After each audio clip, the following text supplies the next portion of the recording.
مرحبا بالجميع. الا كنت اول مره كتشاهدني ما تنساش الاشتراك فعل الجرس او مرحبا بالجميع. غادي نحاولوا نتحدثوا على الدوري المغربي، غادي نهضروا على البطوله الوطنيه الجوله السادسة عشر. فكما قلت لك كنت اول مره كتشاهدني مرحبا بك. فغادي نبداو بالنتائج ديال هاد الجوله. غادي نبداو بالنتائج كما قلت. فحسنية كدير التعادل مع اتحاد طنجة بهدف مقابل هدف. هي اتحاد تواركا تعادل مع اولمبيك اسفي بنفس النتيجه. الدفاع الجديدي فاز على النادي المكنسي بهدف نظيف. الكوكب المراكشي مع الوداد الرياضي انتهت المباراة اللي جمعت بيناتهم بدون تسجيل أي هدف. المغرب الفاسي فاز بهدفين مقابل هدف على نهضة الزمامرة. الرجاء الرياضي فاز برباعية مقابل هدف على الفتح الرباطي. يعقوب المنصور تعادل مع الجيش الملكي بهدفين مقابل هدفين. والنهضة بركان فاز بهدفين مقابل هدف على أولمبيك تشيرا. فكانت هذه هي النتائج ديال الجولة 16 في الدوري المغربي في البطولة الوطنية.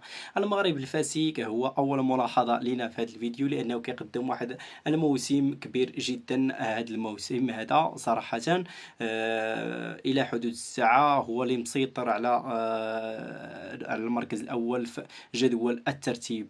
وهذا الشيء غادي يقودنا نيت باش نهضروا على جدول الترتيب. فكما قلت المغرب الفاسي هو الأول ب 34 نقطة، وبفارق نقطة واحدة كتجي الرجاء الرياضي في المركز الثاني ب 33 نقطة.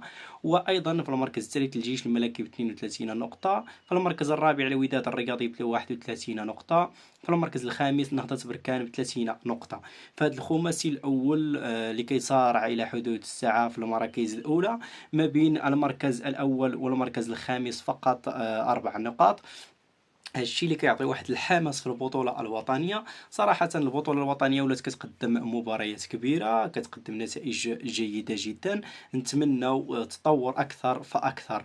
اما الا مشينا نهضروا على اسفل الجدول، فالمركزين الاخيرين في المركز 15 اتحاد تورقه ب10 نقاط. في المركز 16 يعقوب المنصور ب8 نقاط.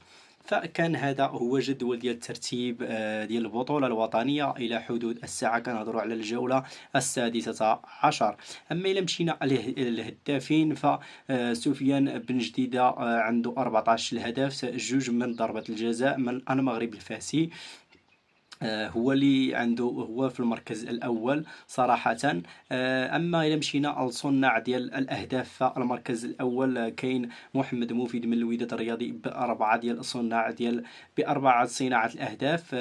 في المركز الثاني عبد الحميد معالي ايضا باربعه، وبنفس ايضا عدد ايوب بن عدي باربعه في المركز الثالث.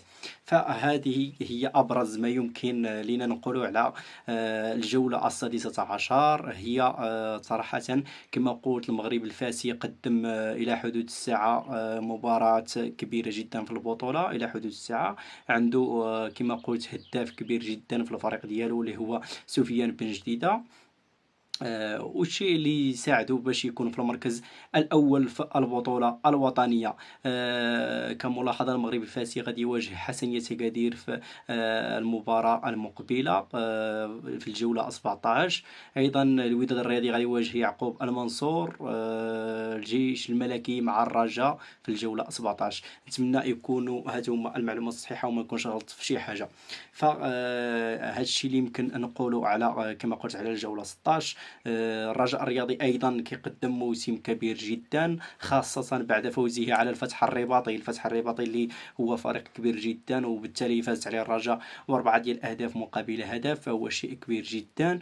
نتمنى النتائج يكونوا كبار، الحماس يكون ايضا مشتعل اكثر فاكثر باش نستمتعوا جميعا بالبطوله الوطنيه. فحتى لهنا كينتهي هذا الفيديو. نتلاقاو في الفيديو الجاي ان شاء الله. ما تنساش الاشتراك وفعل الجرس، والسلام عليكم ورحمه الله تعالى وبركاته.